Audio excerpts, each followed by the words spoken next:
The bridge of the Harmony's edge hummed quietly as Dr. Kael'thara watched the star charts update on her screen. The Volani research ship had been mapping this part of space for 3 months now. It was quiet work, but important.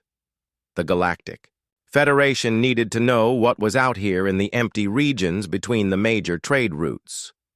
Kael'thara's long blue fingers moved across the control panel. Her species looked like tall, thin humans, but with skin that changed color based on their emotions. Right now, her skin showed the calm blue of concentration. The Volani were known throughout the galaxy as peaceful scientists and explorers. "Doctor, I'm picking up something strange," said her assistant, Veltar. His skin flickered yellow with curiosity. "There's a signal coming from the next star system." Kael'thara turned to look at him. "What kind of signal?"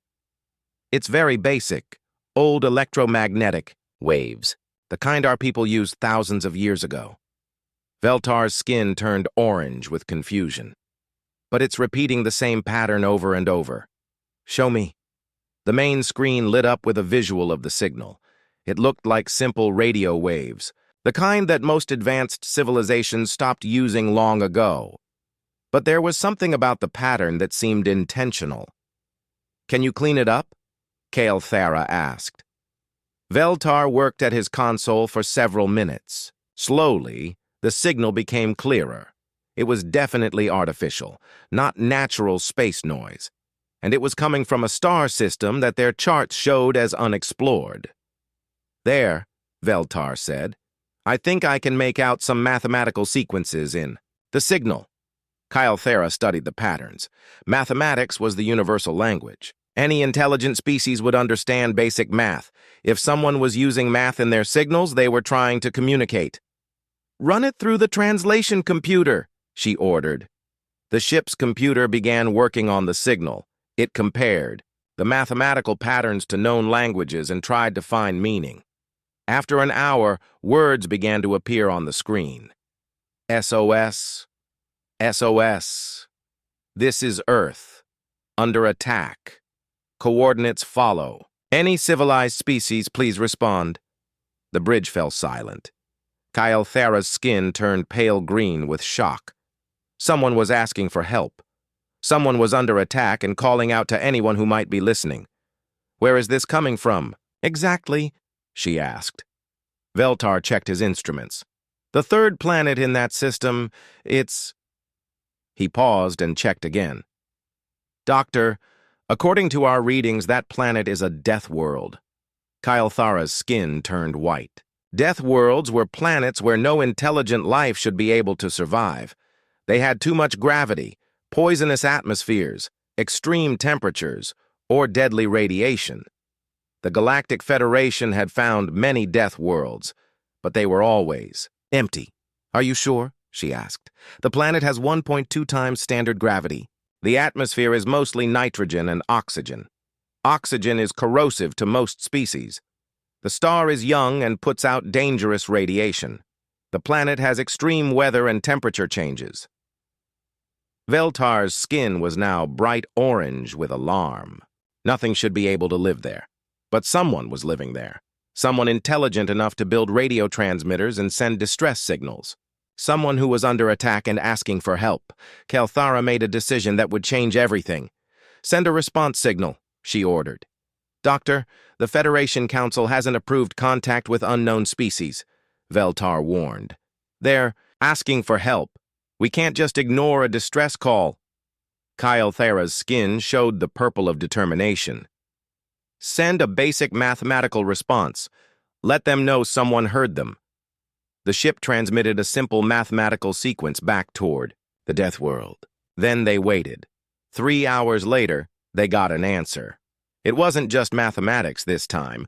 The response included star charts showing the location of their planet and asking where the responders were located.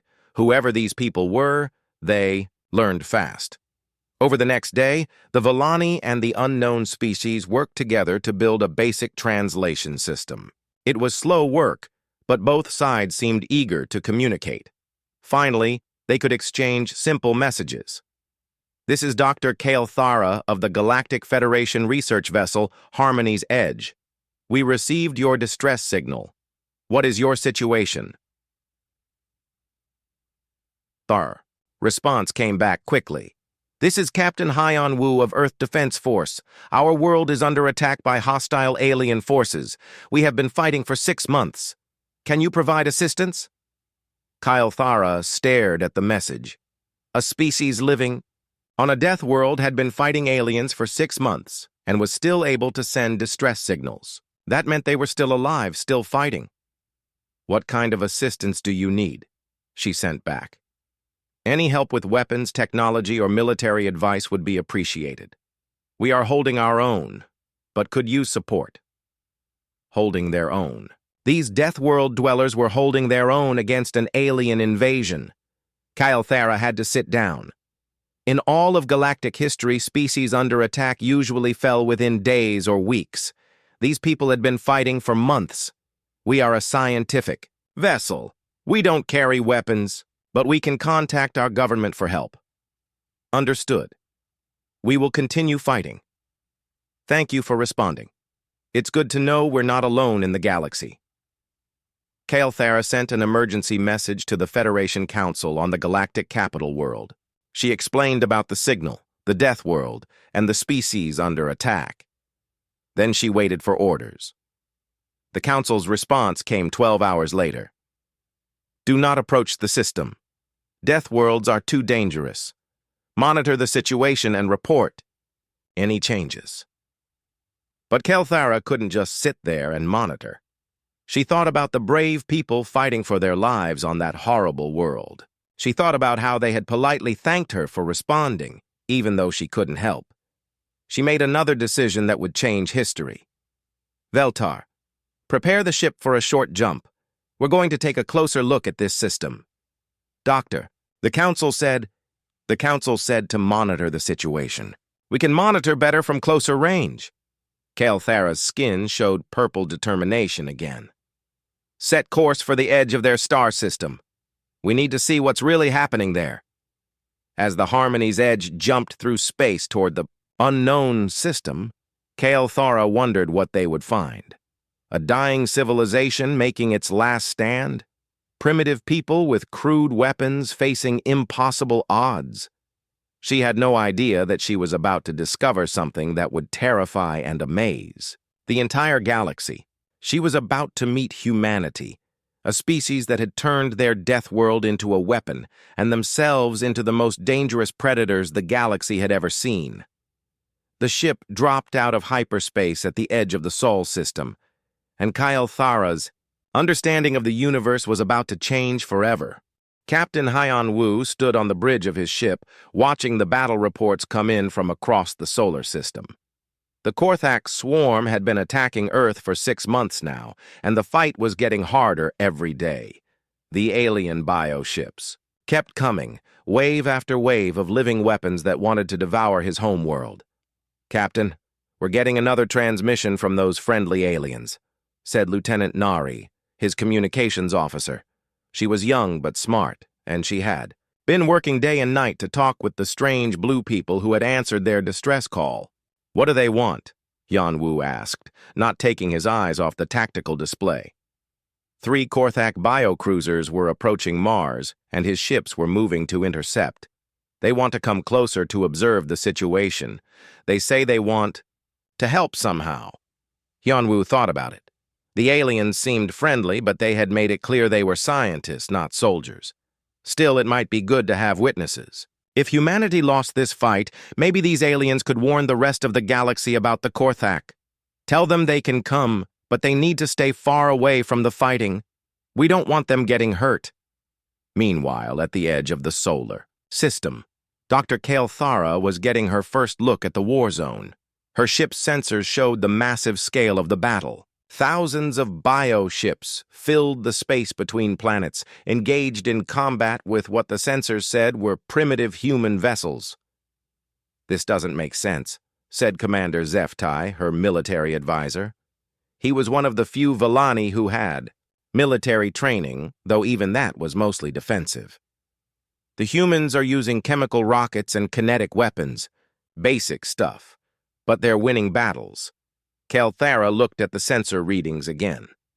The human ships were smaller than the Korthak bio ships, and their weapons were indeed primitive by galactic standards. But the tactical displays showed human victories across multiple battle zones. "How is that possible?" she asked. "I don't know. Look at this." Zeftai pulled up a recording from one of the battles. A human ship just rammed a Korthak biocruiser. The human ship was destroyed, but it took the alien ship with it. "Who does that?" Kelthara watched the recording in horror. The human ship had deliberately crashed into the enemy, sacrificing itself to destroy a larger threat.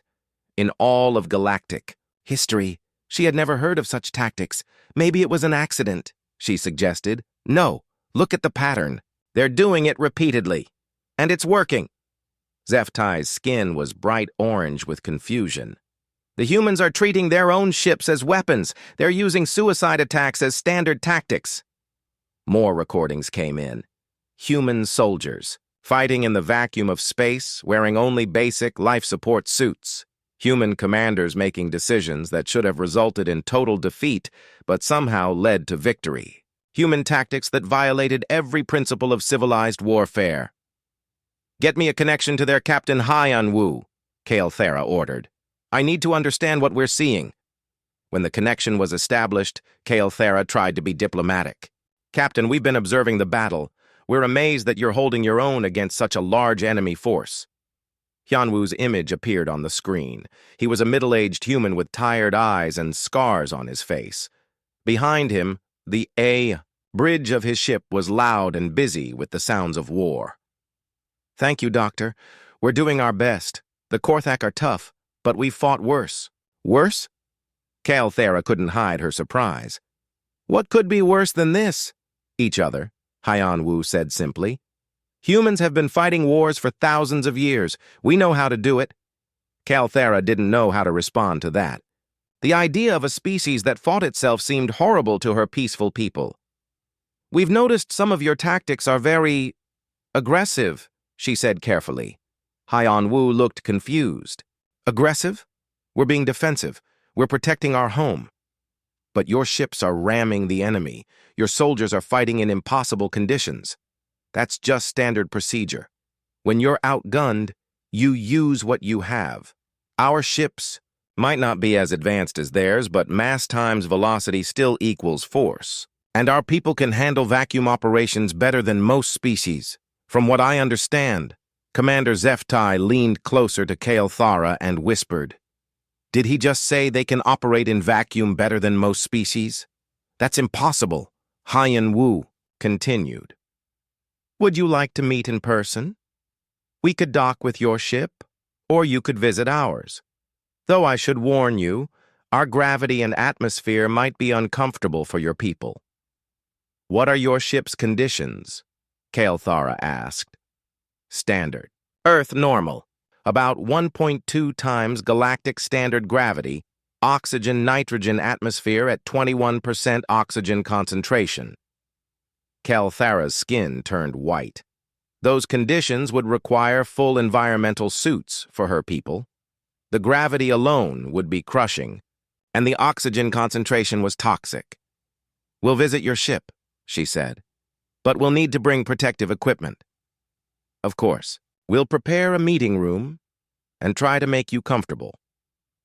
After the connection ended, Kelthara sat in stunned silence. These humans lived in conditions that required protective suits for other species, and they called it normal.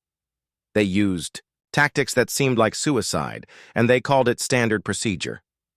"Doctor," Zeftai said quietly, "I think we made a mistake." "What kind of mistake?" "We thought we were answering a distress call from a primitive species that needed rescue." His skin was now pale blue with fear. "But I think we just found a species of natural-born warriors who have been forged by their death world into living weapons." 2 hours later, Kelthara and a small team prepared to visit the human ship. They wore full environmental suits and carried emergency medical equipment. The gravity alone would be dangerous for extended periods. As their shuttle approached, the human vessel, Kael'thara got her first close look at human military design. The ship was built like a weapon. Every surface was armored, every system had backups, and weapons ports covered every angle. This wasn't just a warship, it was a fortress that could fly through space. "Doctor," her pilot said nervously, "their docking procedures are very specific. They want us to follow exact approach vectors and speeds. If we deviate, they say their automated defenses will engage." Even in friendship, the humans were ready for war. When they finally docked and entered the human ship, Kael'thara felt the full weight of the increased gravity. Her environmental suit struggled to compensate. The corridors were narrow and efficient, designed for speed and protection rather than comfort. Captain Hyon Wu met them at the airlock. Even through her suit's protection, Kael'thara could see that he moved easily in the crushing gravity that was making her struggle to walk. "Welcome aboard the Soul's Vengeance," he said. "I'm sorry about the conditions. I know it's not comfortable for non-humans." Soul's Vengeance. Even the name of their ship was about war and revenge. As Hyon Wu led them through the ship, Kael'thara saw human crew members working efficiently in conditions that would kill most galactic species. They moved quickly in the high gravity, breathed the corrosive atmosphere naturally, and seemed completely at ease in their weaponized environment. "This is our tactical center," Hyon Wu said, stopping at a room filled with displays and operators. "Lieutenant Commander Borum runs our combat operations from here." Borum was a woman who looked to be in her 30s. She nodded politely to the aliens while simultaneously coordinating 3 different battles across the solar system. "Pleasure to meet you," she said. "Sorry I can't chat long. We've got incoming Korthak biofighters near Jupiter, and I need to redeploy the 3rd Fleet." She turned back to her displays and started giving orders that sounded like death sentences to Kael'thara. "Ramming speed on the lead bioship. All fighters, vacuum deployment for boarding actions. If we can't shoot them apart, we'll tear them apart by hand." Kael'thara realized with growing horror that she wasn't listening to desperate last stands or impossible tactics.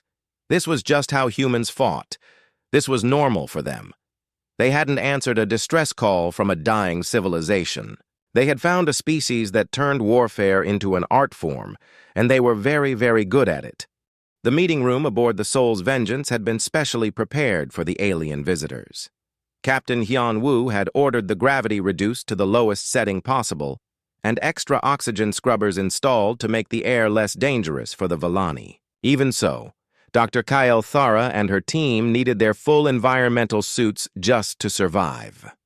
"Please, sit down," Hyon Wu said, gesturing to chairs that had been specially designed to accommodate the aliens' different body shape. "Lieutenant Nari will help with translation if we have any communication problems." Nari was young for a human, probably in her mid-20s. She had been working around the clock to improve communication with the Vallani, and her translation programs were getting better every day. She smiled nervously at the alien visitors. "Thank you for agreeing to meet with us," Kael'thara said through her suit's speakers. "We're very interested in learning about your people and your culture."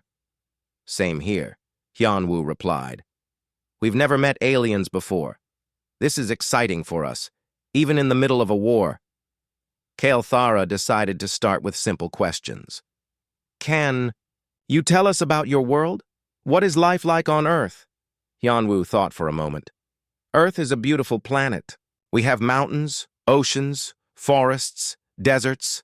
The weather can be extreme sometimes, but we're used to it.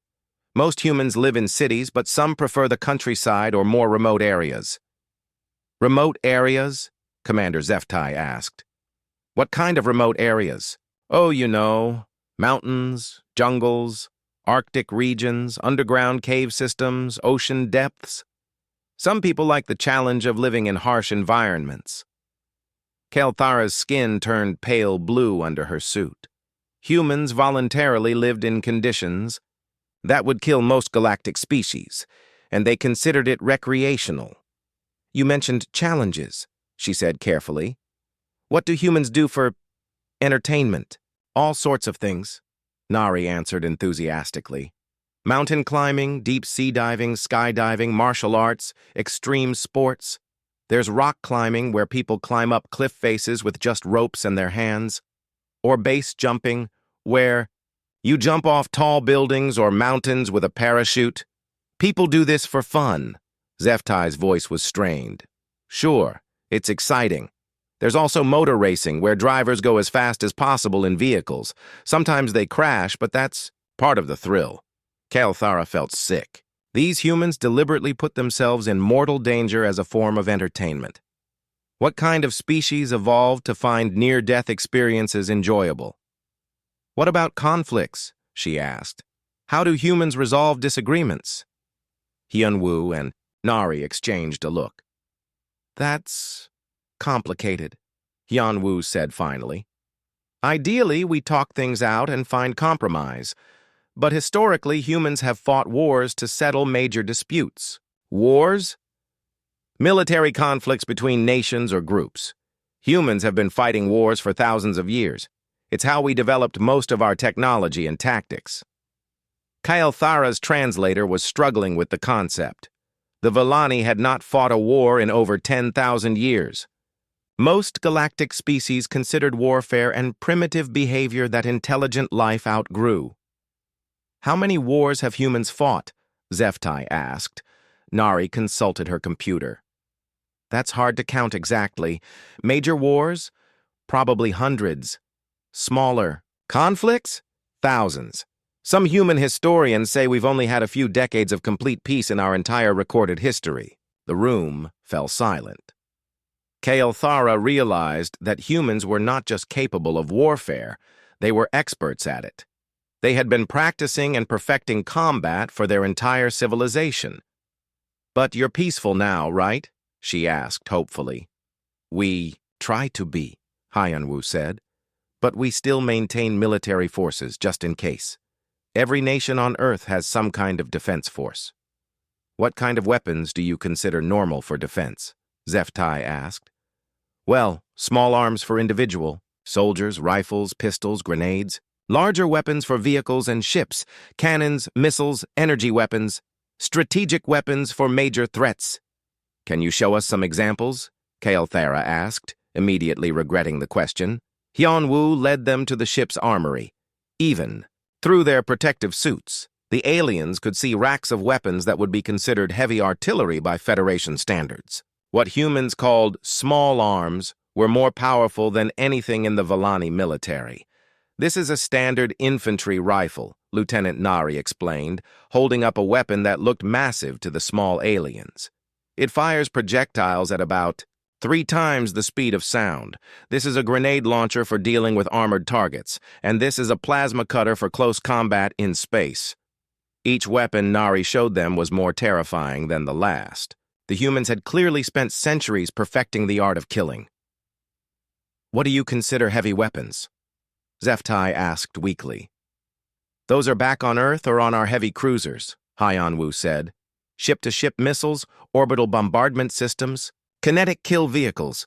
We can show you the specs if you're interested. No, that's quite enough, Kael'thara said quickly. As they toured more of the ship, the cultural differences became even more obvious. The human medical bay was stocked with equipment for treating combat injuries. Their training facilities included simulated combat environments.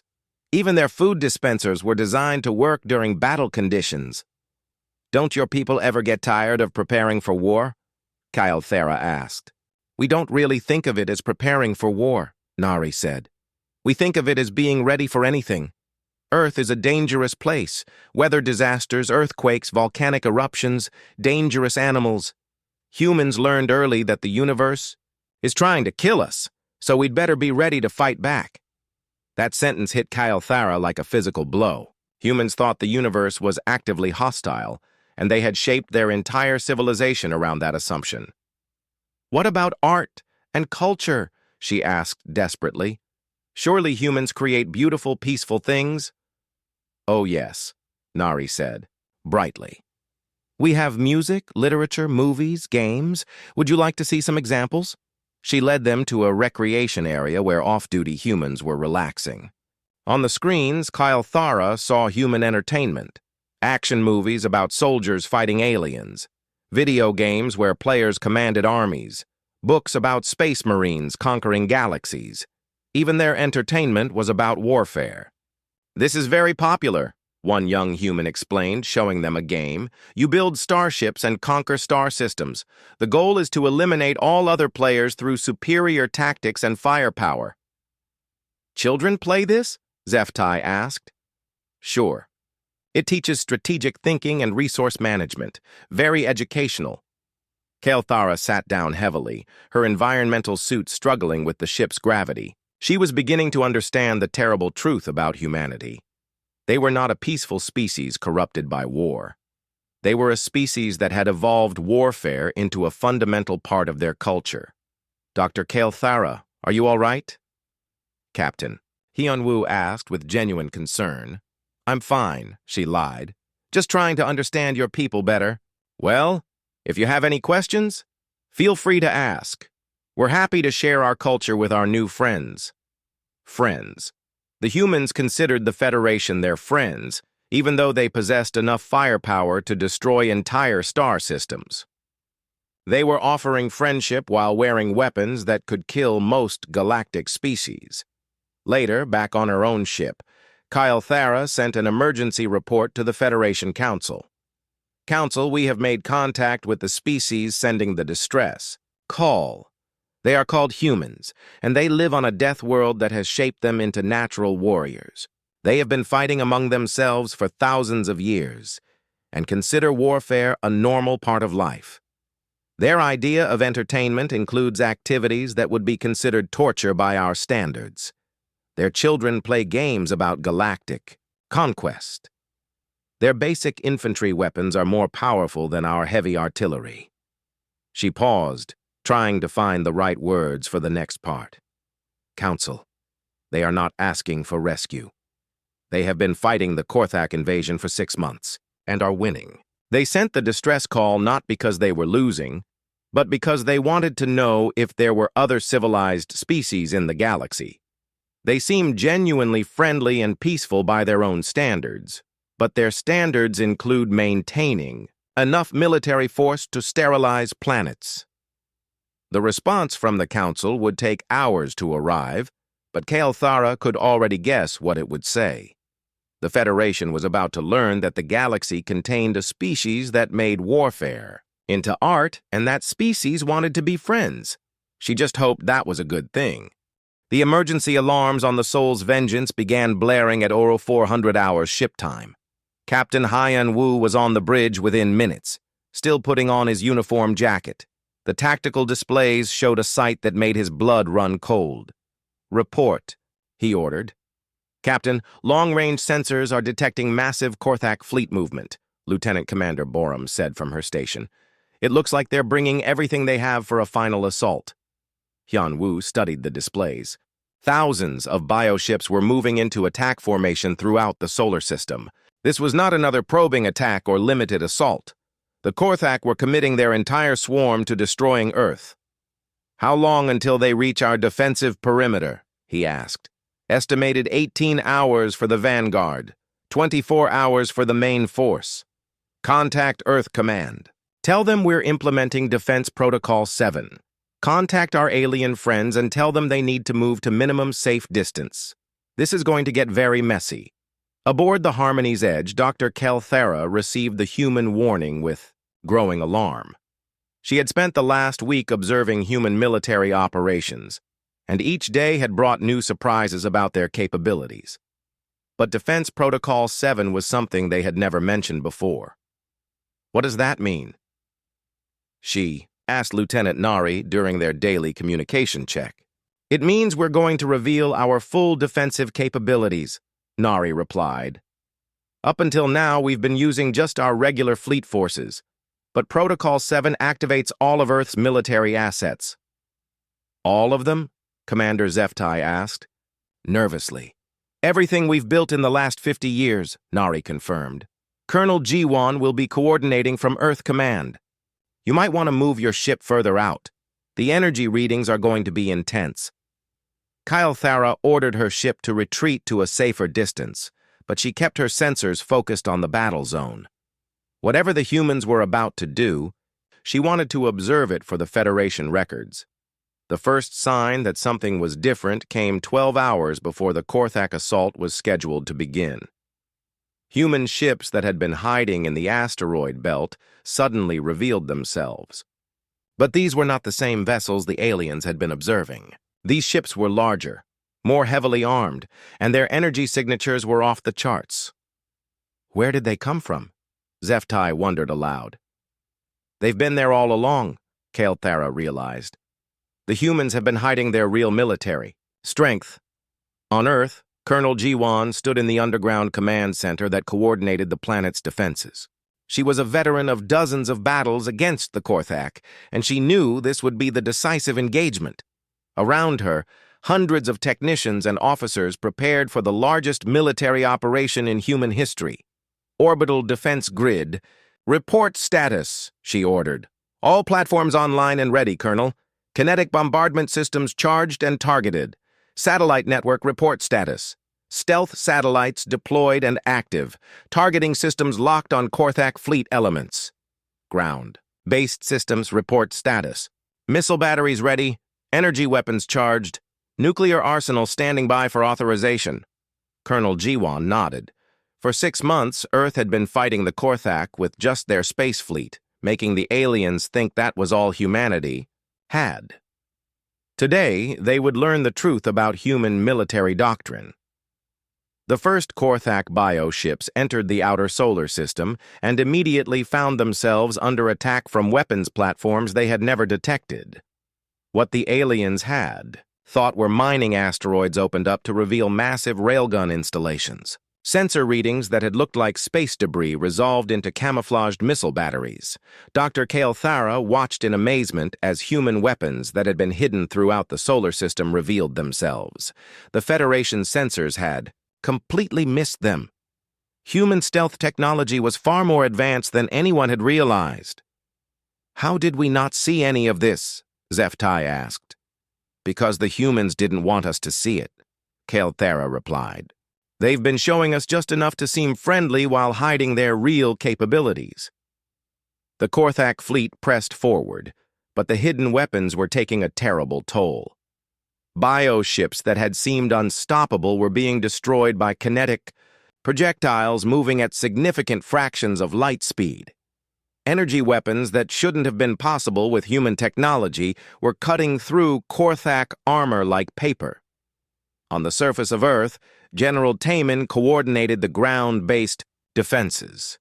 His forces had been preparing for this moment since the invasion began. Every major city had hidden weapons. Every industrial center could switch to military production within hours. Even civilian structures had been designed with defense in mind. Sir, the Korthak are deploying biospores toward the major population centers, reported his aide. Activate the atmospheric defense system, Taemin ordered calmly. High above Earth, satellites that the Federation observers had thought were communication relays began firing particle beams into the atmosphere. The biospores were incinerated before they could reach the surface. But that was just the beginning. Engineer Minho, working from a facility that looked like a civilian research center, activated systems that made the Federation aliens question everything they thought they knew about human technology. Launching defensive swarm, he announced over the command frequency. From hidden facilities around Earth, millions of small objects launched into space. The Federation sensors registered them as some kind of automated defense system. But the scale was unbelievable. It was like the planet was surrounded by a cloud of intelligent weapons. What are those? Kyle'thara asked her ship's computer. Unknown technology. They appear to be self-guided kinetic interceptors with individual targeting systems. The swarm of tiny weapons began engaging Korthak biofighters in close combat. Each individual unit was small and simple, but there were millions of them, and they worked together with perfect coordination. Admiral Subin, commanding the human fleet from her flagship in orbit around Mars, watched the tactical display with satisfaction. The Korthak had expected to face the same forces they had been fighting for months. Instead, they were discovering that humans never showed their full strength until they absolutely had to. "Launch Phase 2, she ordered. New human ships appeared throughout the solar system.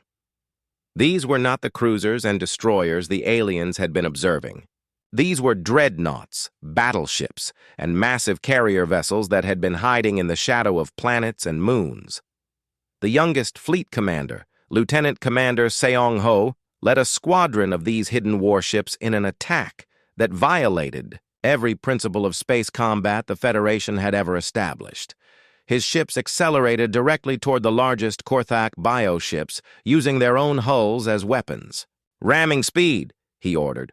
"All ships, activate collision protocols." But these were not suicide attacks. At the last second, the human ships launched massive boarding parties directly into the Korthak vessels. Human Marines, wearing armor that let them survive in hard vacuum, invaded the bioships and began tearing them apart from the inside. Dr. Kale Thara watched in horror and fascination as human soldiers fought hand-to-hand combat inside alien vessels, in conditions that would instantly kill most galactic species. The humans were not just surviving, they were winning. "This is impossible," Zeftai whispered.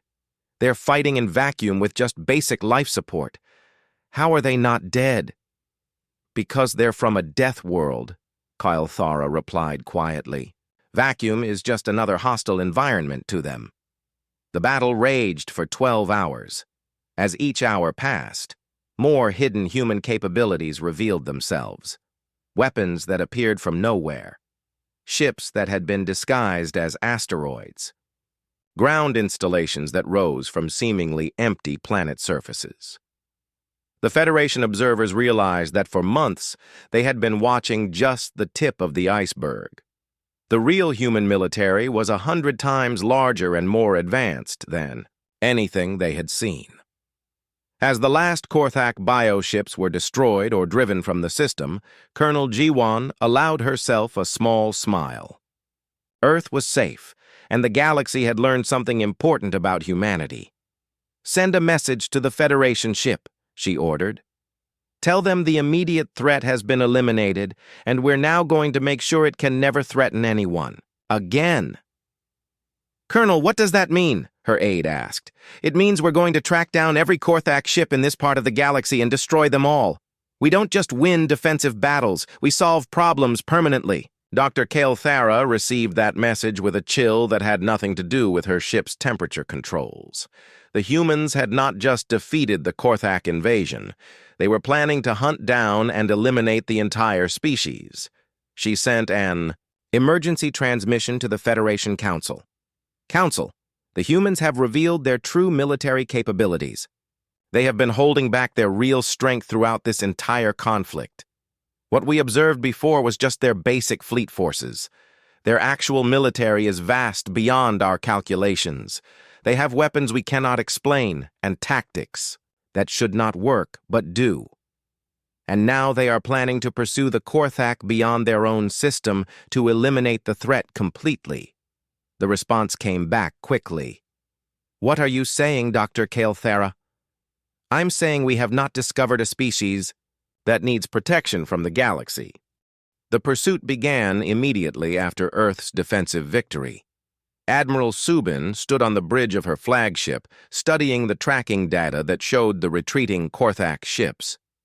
The alien biovessels were fleeing in several different directions, hoping to escape and regroup somewhere else in the galaxy. "Ma'am, we have them on long-range sensors," reported her tactical officer. 17 biocruisers heading toward the Proxima system, 12 more going toward Wolf 359, and a larger group of about 30 ships heading for deep space. "Split the fleet," Subin ordered without hesitation. "We hunt them all down. No survivors, no escapees. The Korthak threat ends here." Dr. Kale Thara watched the human fleet separate into hunting groups with growing alarm. She had expected the humans to be satisfied with defending their world. Instead, they were launching what could only be called an extermination campaign. Dr. Kale Thara, we're receiving a transmission from Admiral Subin, her communications officer. Reported. Put her through. The human admiral appeared on the screen, her expression serious but calm. Doctor, I wanted to let you know we're pursuing the remaining Korthak forces. You're welcome to observe our operations, but please maintain safe distance. We'll be using some aggressive tactics. Admiral, surely the threat is over now that they've been driven from your system? Kale Thara asked hopefully.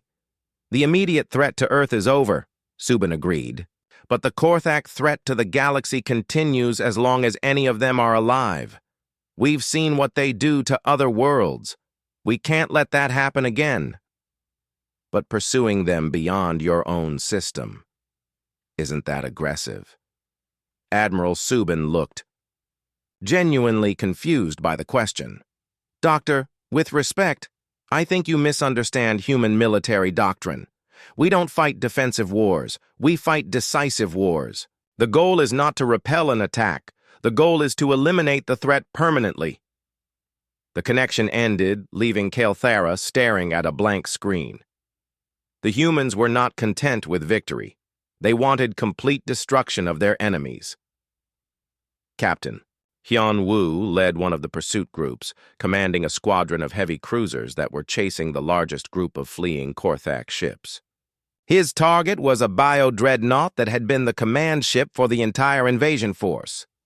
Captain, the Korthak ship is entering the asteroid field around Tau Ceti, Lieutenant Commander Borum reported. They're probably hoping to hide among the rocks. Standard pursuit protocol, Hyun Woo ordered. We go in after them. What happened next demonstrated why humans were so effective in combat. Instead of cautiously searching the asteroid field, the human ships used tactics that seemed insane to the observing Federation scientists. Hyun Woo ordered his ships to detonate nuclear charges throughout the asteroid field, clearing massive sections of space in seconds. The explosions would have destroyed any normal ships, but human vessels were built to survive in the blast zones of their own weapons. Contact! The Korthak ship is moving to grid 77 Alpha, Borum announced. All ships ramming formation. We end this now. The human ships accelerated directly toward the bio-dreadnought, their hulls glowing from the radiation and heat of the nuclear blasts they had just survived. At the last moment, they launched boarding pods directly into the enemy vessel. Lieutenant, Commander Seong-ho led the boarding action personally. At 28, he was the youngest fleet commander in human history, but he had earned his rank through a series of impossible victories against Korthak forces. Remember, people, he told his Marines as their pods punched through the bioships. Hull, vacuum operations, hostile environment, biological hazards, just another day at the office. The Marines laughed as they entered the alien vessel. To them, fighting inside a living ship in hard vacuum while under fire was just part of the job. Dr. Kale Thara watched the boarding action through her ship's sensors, horrified by what she was seeing. Human soldiers were fighting hand-to-hand. Combat inside the Korthak bioship, in an environment that should have killed them instantly. How are they surviving in there? Commander Zeftai asked. Their armor is more advanced than we realized, Kale Thara replied. But it's not just the technology. Look at how they move. They're not just surviving in that environment.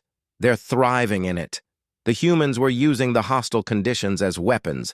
They deliberately breached the bioship's atmosphere, knowing they could survive in vacuum while the Korthak needed their ship's internal environment. They used the ship's own biological systems against it, introducing toxins that were harmless to humans, but deadly to the bioship's living components. This is Lieutenant Commander Seong-ho, came the transmission. From inside the alien vessel. Bioship secure. Command structure eliminated, propulsion disabled, weapons offline. Ready for final disposal. Confirmed, Captain Hyun Woo replied. All personnel evacuate. We're setting scuttling charges. The human Marines withdrew from the bioship, and moments later it exploded in a brilliant flash. The largest Korthak vessel in the galaxy was destroyed, and with it went any hope of the species regrouping for another attack. Similar scenes played out across dozens of star systems as human hunting groups tracked down the fleeing Korthak ships. Each engagement demonstrated new aspects of human military thinking that shocked the Federation observers. Colonel Jiwon, coordinating the overall campaign from Earth, explained human strategy to Dr. Kael'thara during one of their communications sessions. The key to ending a threat permanently is making sure it can never regenerate, she said matter-of-factly. The Korthak reproduce by consuming other species and converting their biomass. As long as any of them survive, they can rebuild. They're swarm, so we don't leave any survivors. But what if some of them want to surrender? Kael'thara asked. The Korthak don't surrender. They don't negotiate. They exist only to consume and reproduce. You can't make peace with a cancer, Doctor. You can only eliminate it completely. The Colonel's words sent chills through Kael'thara's entire body. The humans were not being cruel or savage. They were being logical and thorough. They had analyzed the Korthak threat and determined that partial victory was not sufficient. General Taman, monitoring the campaign from Earth's surface, provided additional context that made the Federation observers even more uncomfortable. This is how humans have always fought our wars, he explained to the alien scientists. We don't stop when the enemy retreats. We stop when the enemy can never threaten us again. It's how we eliminated smallpox, polio, and dozens of other diseases that used to kill our people. Complete eradication. You treat your enemies like diseases? Zeftai asked. When they behave like diseases, yes. The Korthak consume entire worlds. They've destroyed dozens of civilizations. From our perspective, they're a galactic plague that needs to be cured. Engineer Minho, working from his research facility, provided the technical capabilities that made the human campaign so devastatingly effective. His teams had developed weapons specifically designed to counter Korthak biology, turning human scientific knowledge into instruments of destruction. We've been studying Korthak biotechnology for 6 months, he explained to the fascinated aliens. We know exactly how their ships regenerate, how their weapons function, how their command structure operates. We've designed counters for every capability they have. You studied them while fighting them? Kael'thara asked. Of course. Know your enemy. It's basic human military doctrine. We learn how they work, then we break them more efficiently. The final Korthak ship was destroyed 3 weeks after the failed invasion of Earth. The last biovessel tried to hide in the atmosphere of a gas giant, but human ships followed it down into the crushing depths and eliminated it there. Even the most extreme environments in the galaxy could not protect the Korthak from human determination. Admiral Subin sent a final report to the Federation observers. All Korthak forces in this sector have been eliminated. Threat assessment, 0. The species no longer poses a danger to galactic civilization. Dr. Kael'thara stared at the message in stunned silence. In less than a month, humanity had gone from being under attack to completely eliminating a threat that had terrorized the galaxy for years. They had not just won a defensive victory, they had solved the Korthak problem permanently. Doctor, Commander Zeftai said quietly, I think we need to send a very different report to the Federation Council. What do you mean? I mean, we came here expecting to find a primitive species that needed rescue. Instead, we found a species that just proved they can eliminate any threat in the galaxy if they decide it needs eliminating. And they did it in less time than it takes most civilizations to mobilize their defenses. Kael'thara nodded slowly. The humans had demonstrated something that would change the balance of power in the galaxy forever. They had shown that any problem could be solved with sufficient force, applied with perfect precision and absolute determination. Send the message, she ordered. Tell the Council that humanity has eliminated the Korthak threat entirely, and tell them that any species that threatens human interests in the future should expect the same treatment.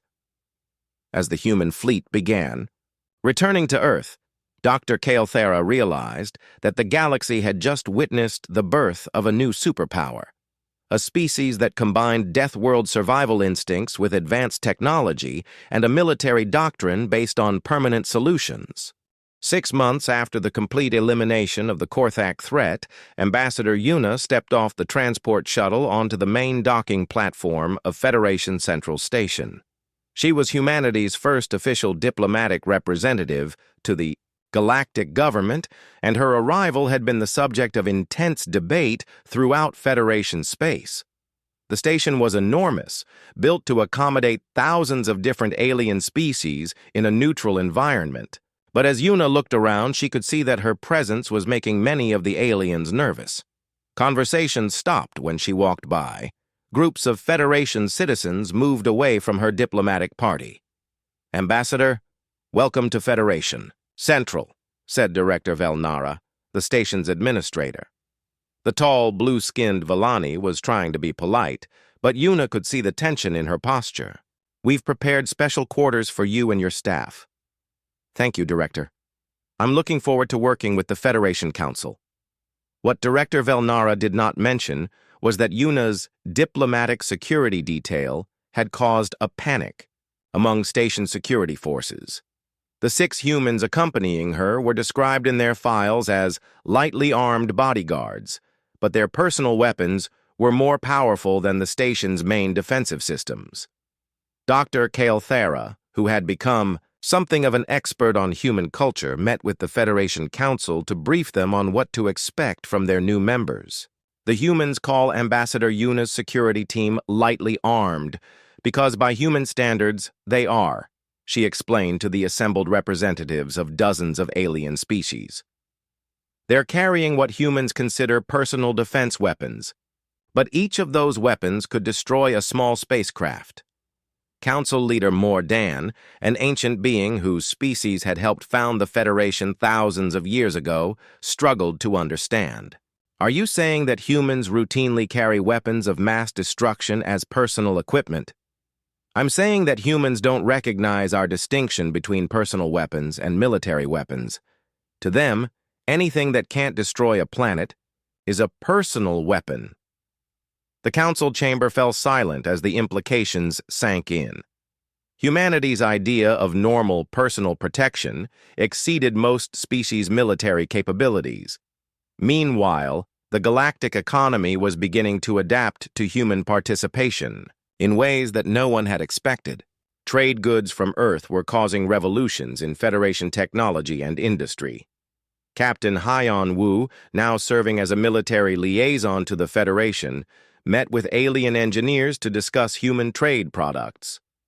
"This material you call steel is extraordinary," said Chief Engineer Karthok, examining a sample of Earth metal. "How do you create something this strong?" "Steel? That's just basic construction material," Haiyan Wu replied. "We forge it in Earth's gravity using our atmospheric conditions. It's nothing special." What the humans considered nothing special was revolutionary to the rest of the galaxy. Materials forged in Earth's crushing gravity and corrosive atmosphere had properties that Federation science had thought impossible. Human, basic construction materials were stronger than the most advanced Federation military armor. Engineer Minho found himself in constant demand as alien scientists tried to understand human technology. "You say this is a simple chemical explosive?" asked Dr. Zurnell, a Federation weapons researcher. "Very simple. We use it for mining and construction on Earth. Children learn to make it in basic chemistry classes." The simple human explosive was more powerful than most Federation military ordnance. What humans taught to children as basic science was classified as restricted military technology by galactic standards, but the most significant changes were strategic. When the Federation faced its next major crisis, their response was completely different from anything in their history.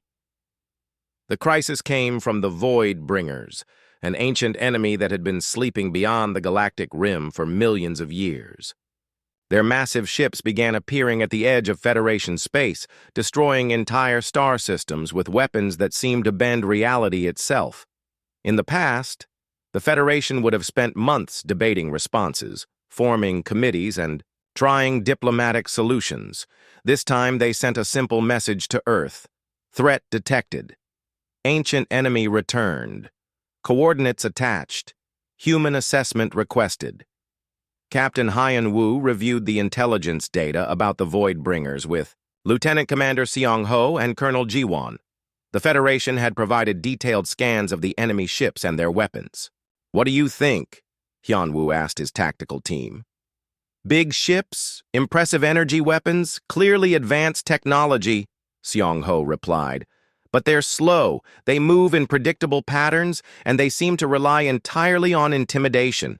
Classic case of overconfidence." "Agreed," Colonel Jiwon added. "They've been sleeping for millions of years. They probably don't know what's happened to galactic military technology. They're expecting to face the same primitive civilizations they conquered before." "So our assessment?" Hyun Woo asked. "Manageable threat," Seong Ho said confidently. "We'll need to deploy serious firepower, but nothing we haven't dealt with before." The human response to the Federation was brief and direct. "Threat confirmed. Human fleet deploying. Estimated resolution time, 2 weeks. Suggest all civilian species maintain safe distance. We're going to solve this problem permanently." Admiral Subin took personal command of the human response fleet. It was smaller than the armada that had eliminated the Korthak, but it was equipped with weapons that had been designed specifically for fighting enemies with advanced technology. Dr. Kelthara, now serving as the Federation's official human cultural advisor, tried to explain to the Council what they were about to witness. "The humans are going to treat the Voidbringers the same way they treated the Korthak," she warned. "They're not going to negotiate or try to understand the enemy's motives. They're going to study the enemy's capabilities, develop counters, and then eliminate the threat completely." "But the Voidbringers are ancient and powerful," protested Council Leader Mordan. "They have technology that predates our entire civilization. And the humans are from a death world, where ancient and powerful threats are just another day at the office," Kelthara replied. "They've been dealing with existential threats their entire evolutionary history. This is what they do." The battle between humanity and the Voidbringers lasted exactly 13 days. The Federation observers watched in amazement as human tactics that should not have worked somehow proved devastatingly effective against technology that was millions of years more advanced. The humans used the Voidbringers' own advanced weapons against them, turning their reality-bending technology into tactical disadvantages. They exploited the aliens' overconfidence, their predictable patterns, and their assumption that primitive species could not threaten them. General Taman, coordinating ground operations against Voidbringer landing forces, demonstrated human adaptability by developing counters to weapons that had never been seen before. "They're using some kind of reality distortion field," he reported to the fleet. "But it only works on complex matter. Simple kinetic weapons go right through it." "Understood," Admiral Subin replied. "All ships, switch to kinetic bombardment. Sometimes the old ways are the best ways." The Voidbringers, who had expected to terrify primitive galactic civilizations into submission, found themselves facing an enemy that turned their advantages into weaknesses and their advanced technology into liabilities. Ambassador Yuna watched the final battle from the Federation observation deck, surrounded by alien diplomats who were seeing humanity's true capabilities for the first time. "How did you know you could defeat them?" asked Director Velnara. "Because we've faced worse," Yuna replied simply. "Earth has thrown everything at us for millions of years. Ice ages, volcanoes, asteroids, plagues, predators, natural disasters. We survived all of it. Compared to our own planet, the Voidbringers were just another problem to solve. When the last Voidbringer ship was destroyed, the Federation Council gathered to discuss the implications of what they had witnessed.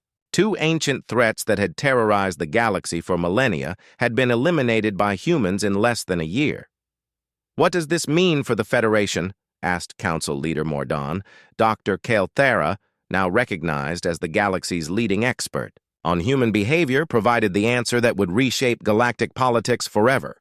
It means the galaxy now has an apex predator species that considers galactic-level threats to be routine problems. It means any enemy of the Federation now has to consider whether they want to face human retaliation.